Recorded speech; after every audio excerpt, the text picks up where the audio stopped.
The title of this podcast is When You're Trying to Let Go of the Past, it's like getting off drugs.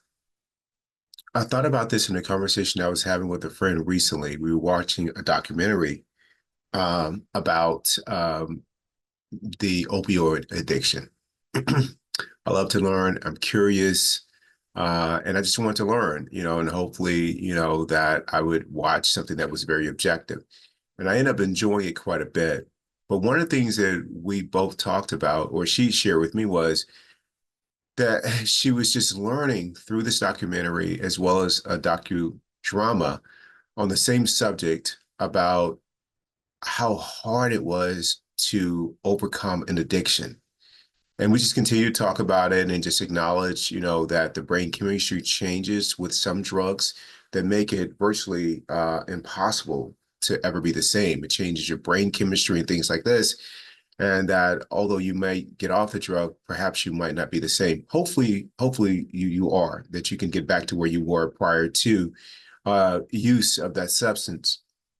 What it made me think about was about my past, things like that and when I say my past, not wishing that I grew up a different way or anything like that. What I mean about my past is those experiences that have happened that I can't change, that for whatever reason, I didn't let the experience go in the past. Michael Singer has this thing that I love that he says that it's happened. Key, key in on the fact that happened, which means it's in the past. No matter who you are, there's nothing that you're going to do to go back in the past and change what's already happened. And he says, so his thing is, if it's not happening now, then I'm not bothering myself about it. And that really resonated with me. And for the longest time, the experience with my growing up in my childhood with my stepfather who struggled with alcoholism was something that after I left that home at 18, I should have left that at home at 18. Not that I don't deal with whatever, issues and traumas that have happened, deal with that in a very wellness-centered way so that I can transform how they feel and become the best version of myself. When I say transform myself, letting go of my stepfather was a bad person. This shouldn't have happened to me. Letting go of that stuff, the psychological damage, letting that go, moving through it in a very wellness-centered way so that I can transform it.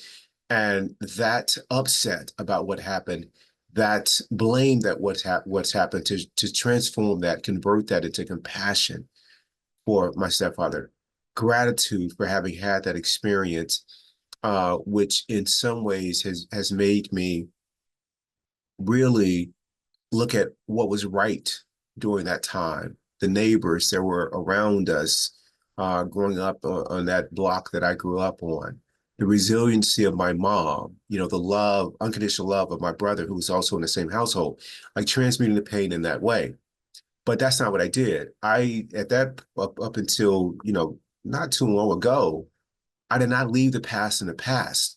I brought all the drama and the scars with me, so much so that I still continue to have a lot of hate and anger and resentment toward my stepfather.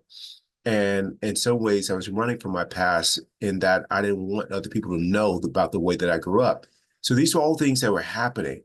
And it was almost impossible for me to shake it, even though the very thing I wanted to do was be free of it, but I was not doing the things consistently that were required for me to be free. I wasn't doing those things. And so much in the way that I've heard that it's very challenging to get off drugs, it was hard for me to get off the drug of my mind, of being so affected adversely by the experience from my childhood that I would rather had not happened. It was really hard for me to do that. And so, and I went through all the things that someone would probably go through if they were drug addicted, the withdrawal piece of it. And so the moment that I would say, hey, listen, well, the best way to deal with this is at any time some kind of negative feeling come up, to be aware of the feeling, but also understand that in the midst of all of that that was going on, there was a lot of good that was going on too. But these withdrawals of blaming, and that was like, I needed another hit.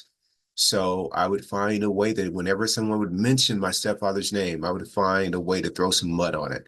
If I didn't say it verbally, I certainly closed my heart whenever the name was mentioned. Well, that's certainly one way to go about it. But what it does is I find myself using again. And I would also show up in a different ways when people would ask me how I grew up. I wanted people to believe that I grew up in this very uh, positive, nurturing environment.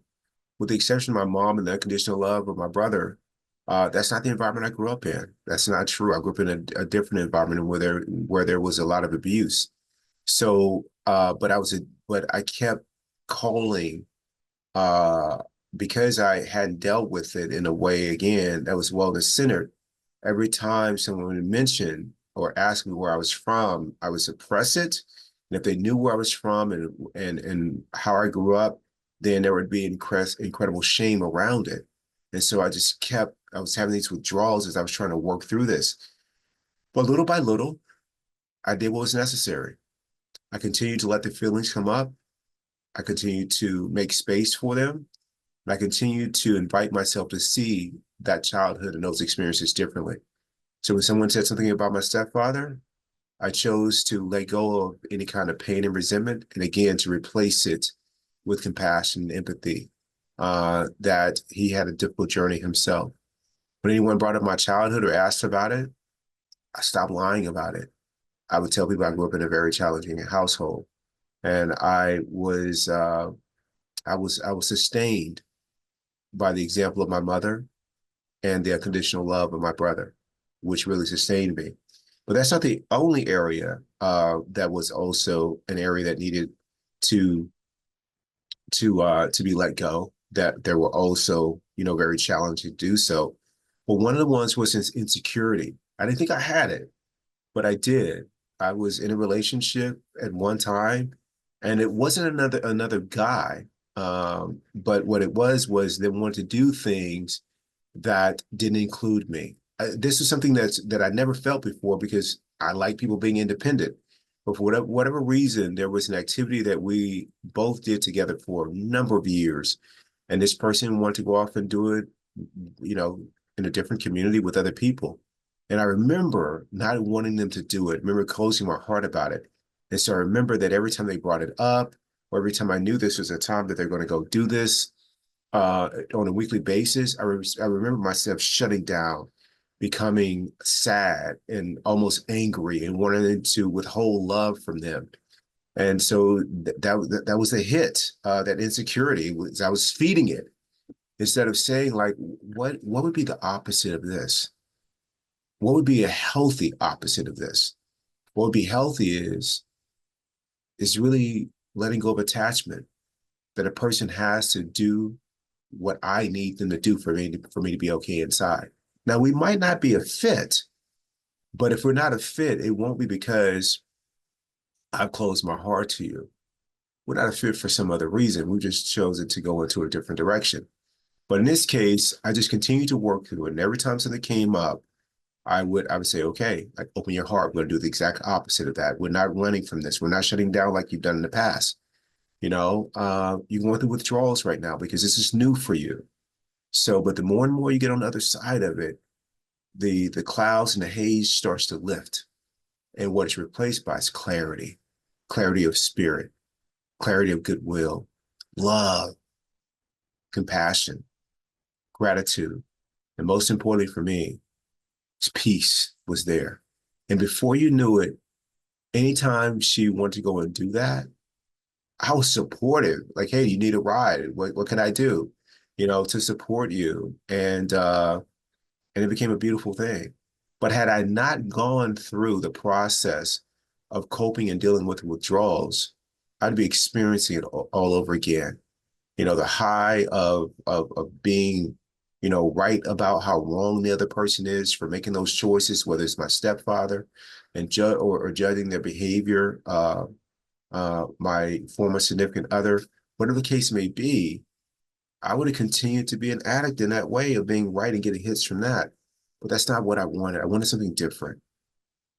I wanted to be, I wanted to have the kind of peace that is not conditional on what others do or don't do.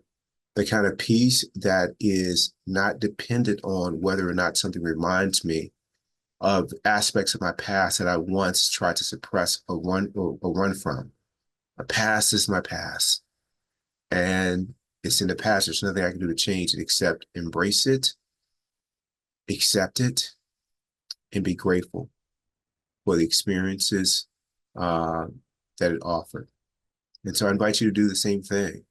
Whatever it is that you're holding on to, it's like a tether.